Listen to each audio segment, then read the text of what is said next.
In a quiet village called Kiwanda, two teenage boys were known for being inseparable. Their friendship was something everyone talked about. One was called Brian, a humble boy who came from a poor family. His father was a peasant farmer, and his mother sold vegetables by the roadside. They lived in a small mud house, but they had love, laughter, and peace. If you are new to this channel, subscribe. Let's continue. The other boy was Calvin, the only son of one of the richest families in the region. His father owned many businesses in the city and abroad. Calvin grew up in comfort, with everything he ever wanted, but what made him special was his heart.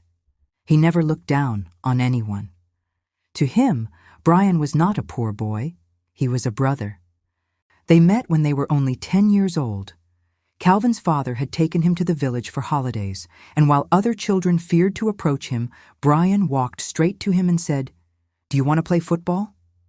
That was how their friendship began. From that day on, they did everything together. They studied in the same schools, walked home together, shared food, and even exchanged clothes. Calvin would visit Brian's home often, and his rich parents never complained. They loved Brian because they saw how good he was to their son. Years passed, and the two boys joined the same high school.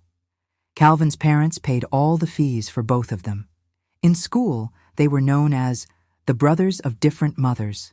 They protected each other, laughed together, and dreamed about the future.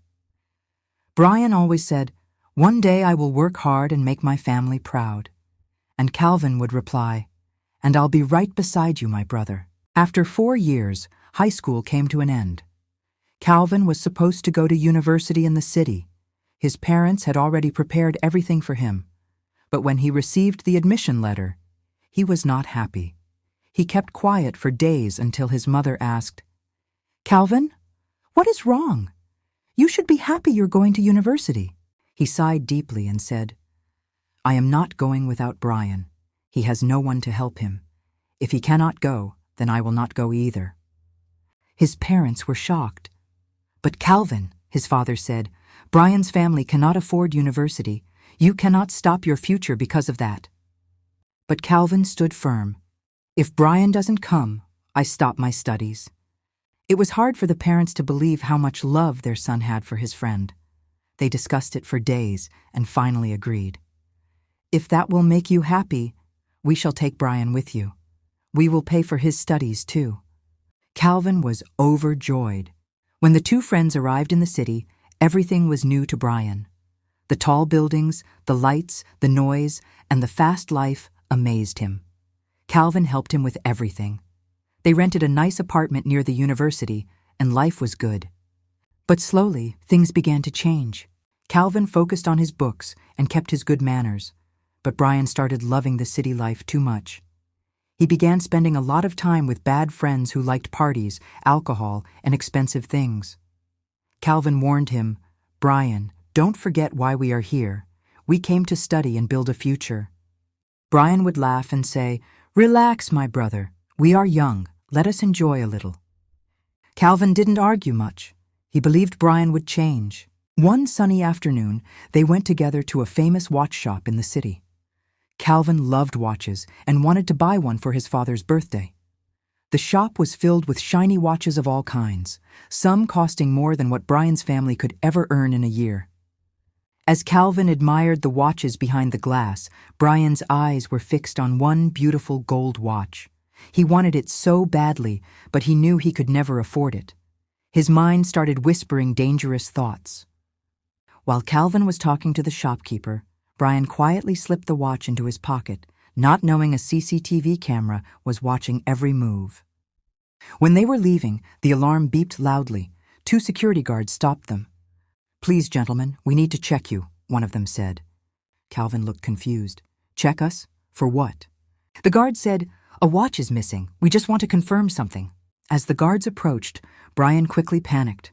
Without thinking, he slipped the stolen watch into Calvin's coat pocket. Calvin didn't notice anything. The guards searched Brian first. He spread his hands and smiled nervously. They found nothing. Then they searched Calvin. When the guard reached into his coat pocket, he pulled out the gold watch. Everyone froze. Calvin's eyes widened. "What? That's not mine," he said. The shop owner came quickly.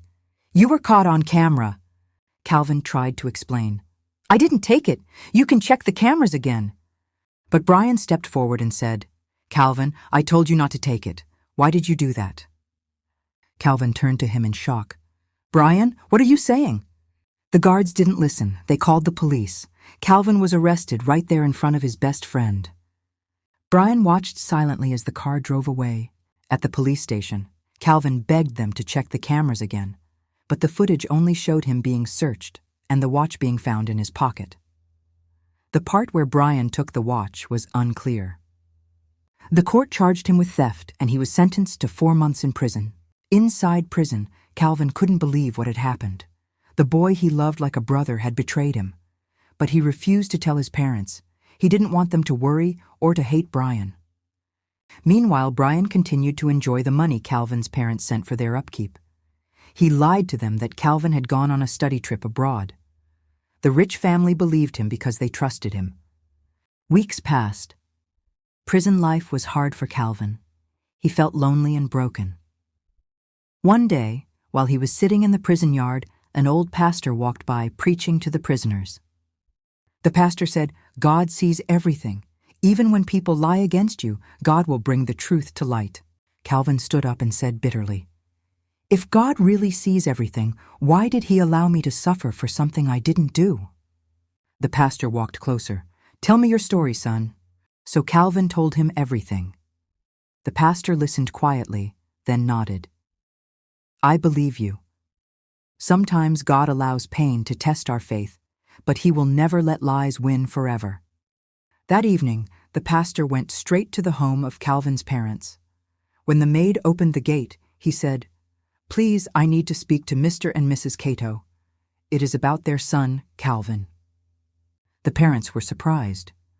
"Our son? He is in school," the mother said. The pastor shook his head. "No, he is in prison. He told me everything." The mother screamed in shock. The father's face turned pale. "What are you saying, Pastor?" The pastor explained everything he had heard. He told them how Calvin was innocent and how Brian had betrayed him. That night, Calvin's parents could not sleep. The next morning, they hired the best lawyer in the city. They also went to the university and found out that Brian had been lying all along. When they visited the prison and saw their son in a prisoner's uniform, tears filled their eyes. Calvin broke down and hugged his mother through the bars. "I didn't want you to know," he said. "I didn't want you to suffer."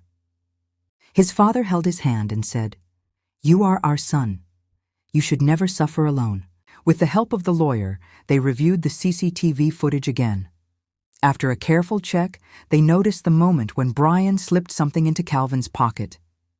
It was small and quick, but clear enough. The court reopened the case. Calvin was declared innocent, and he was finally freed. When he came out of prison, everyone who had mocked him now bowed their heads in shame. But Calvin didn't smile. His heart was heavy. The one person he trusted most had destroyed him. At home, his parents were angry. "We must make Brian pay for what he did," his father said. "He must go to prison." They called the police, but before the arrest could happen, Brian's poor parents came running to the rich family's mansion. They knelt down, crying. "Please forgive our son," Brian's father begged. "He made a mistake. He is young and foolish. If you take him to prison, it will destroy our family." Calvin's mother turned to her son. "Calvin, you are the one who suffered. What do you want us to do?" The room was silent. Calvin looked out the window. Tears filled his eyes. "I loved Brian like a brother," he said softly. "He betrayed me. But if I send him to prison, I will become like him, a destroyer of someone's life. Let him go. I forgive him." His father stared at him in disbelief. "Are you sure?" "Yes," Calvin said. "I just want peace." The poor parents cried harder, thanking him again and again. But when Brian heard that Calvin had forgiven him, he didn't feel joy. He felt something worse: shame. For the first time, he saw how dark his heart had become. He couldn't eat or sleep. One evening, he went to Calvin's house. He stood outside the gate, trembling, and asked to see him. When Calvin came out, Brian knelt down and said, "I don't deserve your forgiveness. I ruined your life. I don't know what came over me. I was jealous of everything you had, and I wanted to feel powerful for once. I am sorry." Calvin looked at him quietly. "You were my brother. I trusted you with everything. But maybe God wanted to show both of us something, what greed can do." Brian wept. "Please, can we still be friends?" Calvin shook his head slowly. "Forgiveness is not the same as friendship. I wish you well, but we can't go back to how things were." Years later, Calvin finished university and joined his father's business.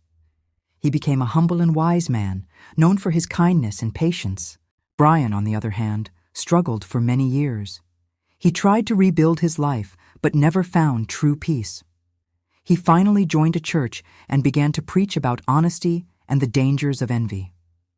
Sometimes he would tell his story to young people and say, "I once had a brother I betrayed. I lost everything because of one foolish act. Don't ever let jealousy destroy love." And in another part of the city, whenever Calvin heard that story, he would close his eyes and whisper a prayer. "May God forgive him, and may I never forget the lesson I learned."